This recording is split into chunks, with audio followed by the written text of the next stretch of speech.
La santé encore, avec un rendez-vous très attendu demain en France. La présentation du deuxième volet du Ségur de la santé. Quels moyens pour l'hôpital? Des annonces sont attendues après l'enveloppe de 8 milliards d'euros débloquée pour les soignants.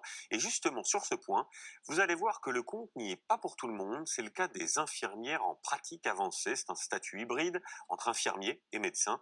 Anthony Joly et Xavier Roman ont suivi certaines d'entre elles dans leur quotidien avec notre bureau à Rennes. Elles ne sont qu'une cinquantaine en France, et Christine Lenouvel est l'une d'entre elles. Dame qui a 84 ans et qui est tombée dans ses escaliers ce matin. J'ai entendu le médecin. Elle est infirmière en pratique avancée. En clair, une infirmière aux compétences élargies. Le kiné, il est déjà venu à la maison. Ce jour-là, aux urgences de Saint-Brieuc, c'est elle qui prend en charge la retraitée, et pas le médecin urgentiste. Non, c'est pas le même que chez vous, hein, effectivement. Alors moi, ce que j'aime bien, c'est tester un petit peu les gens dans le couloir. Ouais, bah oui. On va avoir un regard sur l'ordonnance. Je vais pouvoir conseiller le médecin urgentiste qui n'a pas forcément l'habitude des molécules qui ne sont pas appropriées aux personnes âgées. Je ne suis pas du tout médecin.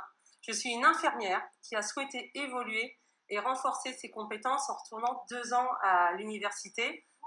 Cette formation d'infirmière en pratique avancée existe depuis à peine 2 ans. D'un côté, elle permet une évolution de carrière pour les infirmières. De l'autre, cela libère du temps pour ses collègues médecins. Ça nous permet vraiment d'avoir une qualité de prise en charge de la personne âgée aux urgences qu'on n'avait pas avant. Parce que c'est très chronophage. Enfin, vous imaginez, là, on a plusieurs patients, il faudrait s'occuper de tout ce qui est social, de son autonomie, voilà, tout ça, on n'a pas forcément le temps, nous, de faire ça. Avec ce nouveau statut, Christine Lenouvel, spécialisée en gérontologie, a donc davantage de responsabilités.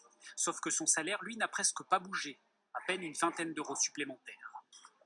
C'est une grande déception parce que je ne vais pas me cacher qu'en ayant fait cette formation, je souhaitais à la fois évoluer professionnellement et bien sûr obtenir une revalorisation salariale. Et au jour d'aujourd'hui, ce n'est absolument pas le cas.